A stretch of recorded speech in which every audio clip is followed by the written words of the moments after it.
ಆದಮೇಲೆ ಸಹಿತ ಇದು ಮತ್ತೊಂದು FIR ಹಿಡಿಯುವಂಥ ಅವಶ್ಯಕತೆ ಇತ್ತಾ ಅಂತೇಳಿ. ಅವಶ್ಯಕತೆ ಇತ್ತು ಅದು ಮತ್ತು ತಪ್ಪು ಮಾಡಿದರೆ ಅವಶ್ಯಕತೆ ಅದ.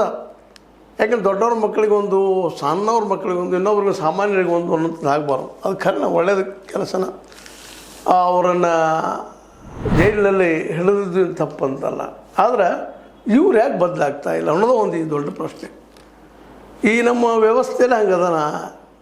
ಯಾಕಂದ್ರೆ ಈಗ ನಮಗೆ ಹಿಂದೆ ನಾವು ಚರ್ಚೆ ಮಾಡಿದ್ದೆವು, ಕಾಮ ಕ್ರೋಧ ಮದಮತ್ಸರಾದಿಗಳ ಬಗ್ಗೆ ಮಾತಾಡ್ತಾ ಇವು ಮೂಲ ಪ್ರವೃತ್ತಿಗಳು ಇವು ಬದಲಾಗಲಾರದಂಥವು ಭಾಳ ಸ್ಟ್ರಾಂಗ್ ಇರ್ತಾವೆ ಮನುಷ್ಯನಲ್ಲೇ ಅಂತೇಳಿ.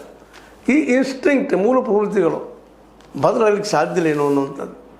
ಯಾಕಂದ್ರೆ ಇವತ್ತು ಬದಲಾಗಬೇಕಾಯ್ತವು. ಶಿಕ್ಷಣವಾಗ್ಯದ, ಎಲ್ಲನೂ ಆಗ್ಯದ, ಅನುಭವಿಸ್ತಾ ಇದ್ದಾರೆ ಪ್ರಜ್ವಲರು. ಜೀವನದಲ್ಲಿ ಅನುಭವಿಸ್ತಾರೆ, ಅದೇ ಕಠಿಣ ಅನುಭವಿಸ್ತಾ ಇದ್ದಾರೆ. ಈಗ ನೋಡ್ರಿ, ಬೆರಗ್ನ ಮತ್ತು ಸಾಮಾನ್ಯ ಕೈದ ಮಟ್ಟಕ್ಕೆ ತಂದು ನಿಲ್ಲಿಸ್ತಾ ಇದ್ದಾರೆ ಅವ್ರನ್ನ.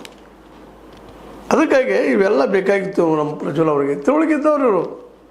ಹೌದು ಬಿಡಪ್ಪ, ತಿಳುವಳಿಕೆ ಇಲ್ಲ, ಜ್ಞಾನ ಇಲ್ಲ, ಮತ್ತೇನೂ ಇಲ್ಲ ಅಂದ್ರೆ ನಾವು ಹೇಳ್ಬೋದು, ಏನು ಬಿಡಪ್ಪ ಏನೋ ಆಗಿರ್ಬೋದು ಅಂತೇಳಿ.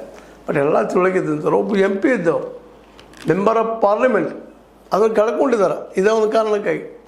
ಈಗ ಮತ್ತೆ ಅಂಥದ ಕಾರಣಕ್ಕಾಗಿ ಮತ್ತಷ್ಟು ಶಿಕ್ಷಣ ಬಹುಸುವಂಥದ್ದು. ಅದರಲ್ಲೂ ಮುಖ್ಯವಾಗಿ ಈ ಒಂದು ವಿಷಯದಲ್ಲೇ ಏನಪ್ಪ ಅಂತಂದ್ರೆ, ನಮ್ಮ ಪ್ರಧಾನಿಯವ್ರ ಮೊಮ್ಮಗ ಮಾಡೋದು ತಪ್ಪನ, ಮಾಡಿದ ತಪ್ಪನ. ಯಾಕಂದ್ರೆ ಈ ರೀತಿ ಯಾರು ಮಾಡ್ತಾರಪ್ಪ ಅಂದ್ರೆ ತಿಳುವಳಿಕೆ ಇಲ್ಲದಂಥವ್ರು. ಮತ್ತೇನು ಅಂತೇಳಿ ಇಲ್ಲಿ ತಿಳುವಳಿಕೆನೂ ಅದ, ಎಲ್ಲನೂ ಅದ. ತಪ್ಪು ಮೇಲೆ ತಪ್ಪು ಮಾಡೋದನ್ನು ಮತ್ತು ಅಪರಾಧ ಮಾಡುವ ಎಲ್ಲ ಸಾಧ್ಯತೆಗಳು ಇಲ್ಲಿ ಹೆಚ್ಚಾಗಿದ್ದಾವೆ. ಅದಕ್ಕೆ ಇವಾಗ ಮನಃಪರಿವರ್ತನೆ ಆಗ್ತದನ ಅನ್ನುವಂಥ ದೊಡ್ಡ ಪ್ರಶ್ನೆ ಇವತ್ತದ.